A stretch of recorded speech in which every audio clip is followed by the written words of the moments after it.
Speak to one of those brain powers. We're in the room, Patricia de Lille. She returns to the portfolio of tourism, expected to do, among other things, of course, sort out some of the visa issue processes, including some infrastructure challenges that this sector is facing. Minister, good evening. Good to have you, and thank you very much for coming on.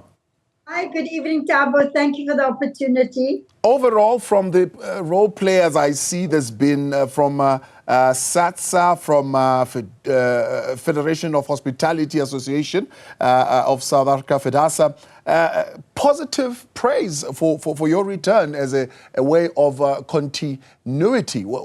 How do you feel about being reappointed?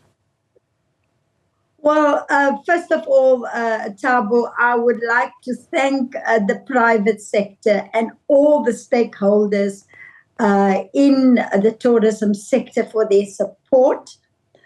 We have been working well together over the past 14 months. And I also want to take the opportunity to thanking them in advance for the support that we are going to put together to grow the tourism sector. The sector is thriving. We have seen this partnership between the public sector and private sector, that we've been able to reach the 10 million mark at the end of March 2024. So we are past the COVID figures of 2019. And I really look forward to the next part of our journey, where we can consolidate this partnership.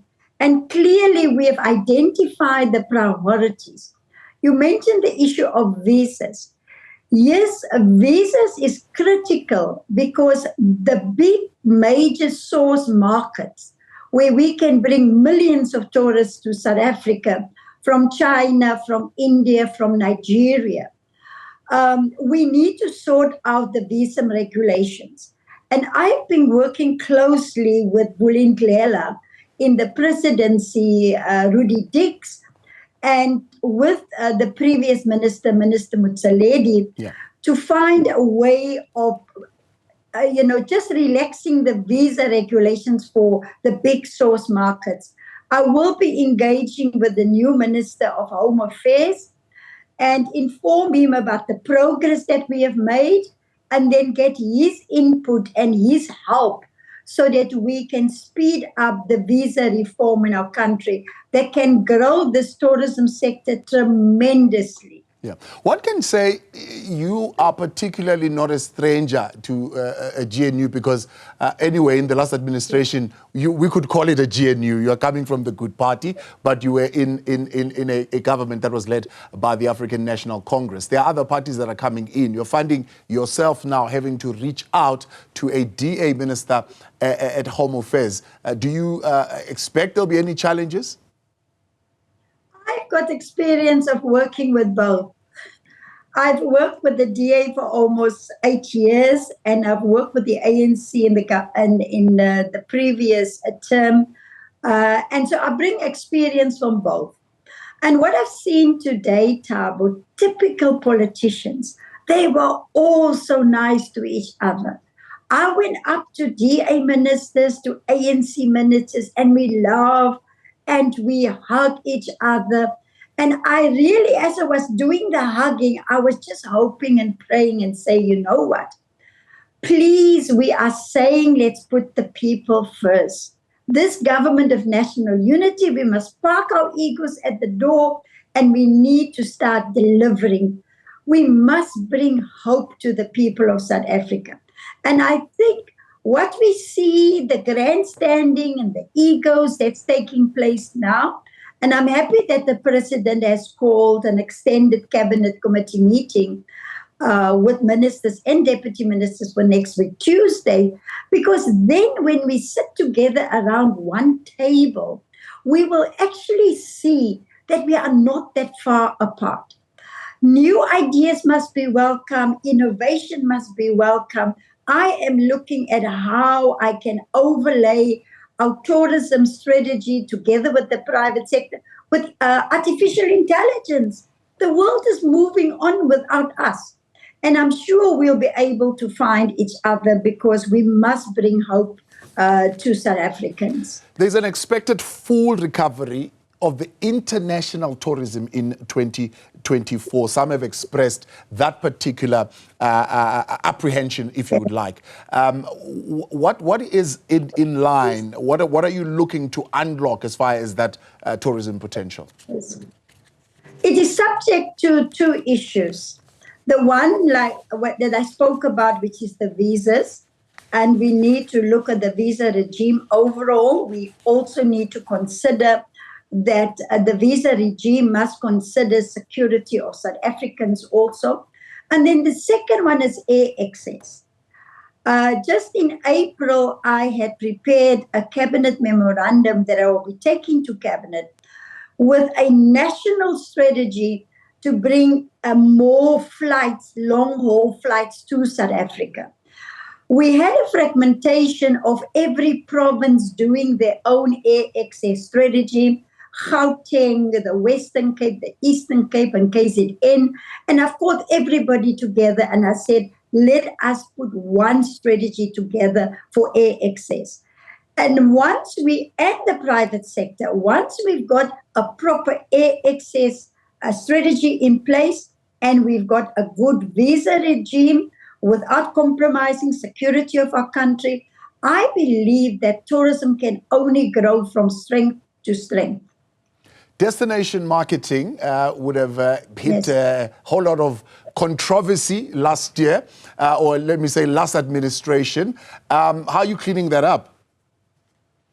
Well, we started the cleaning up there. We had more than 3 workshops in the past 6 months with all the role players. We've got a fragmented marketing strategy.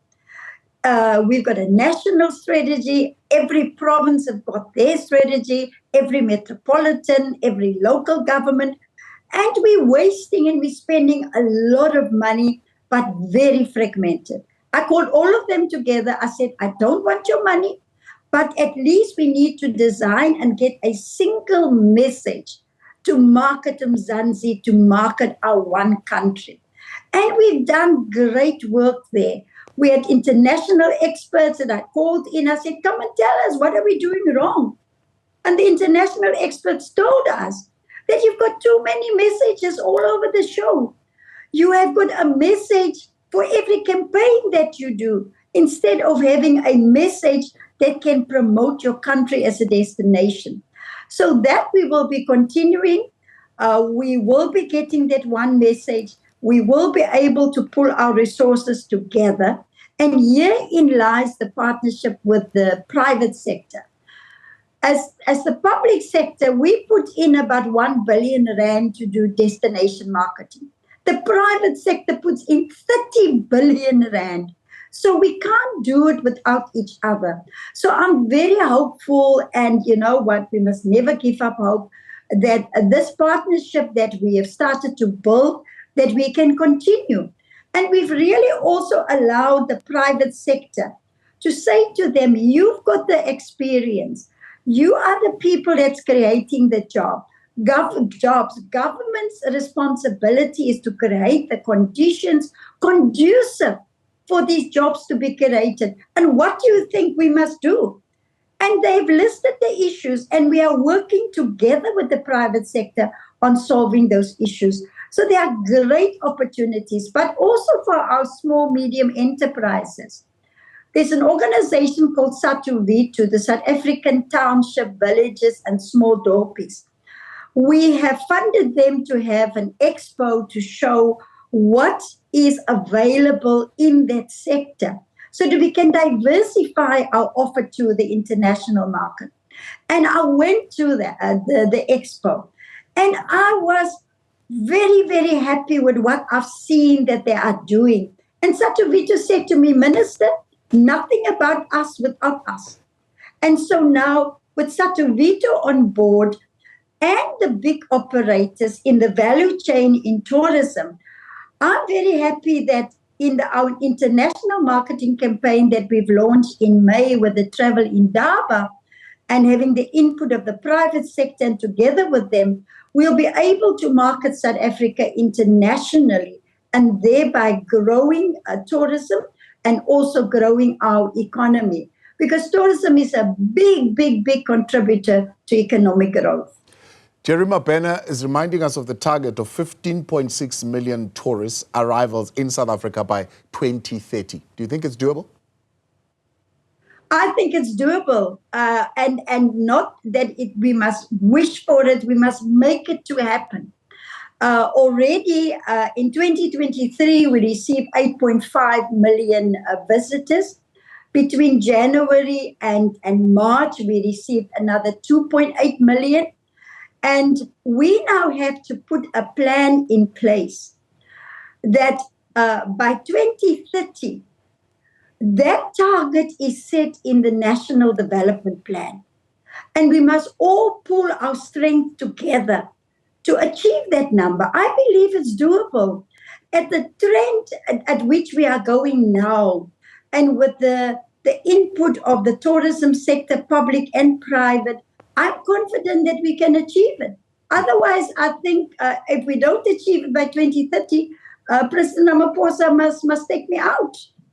Or say, go and retire, Minister, you didn't reach your targets. He gave me 7 targets for the past 14 months, and out of the 7, we've achieved 6 of those targets already, except the issue of visas that is with the Department of Home Affairs. Certainly. Speaking of interpersonal relations, you've inherited a new deputy minister. Former tourism minister Fish Mahlalela has built some kind of rapport with the tourism sector. How's the interaction so far? Oh, she's great. She's great.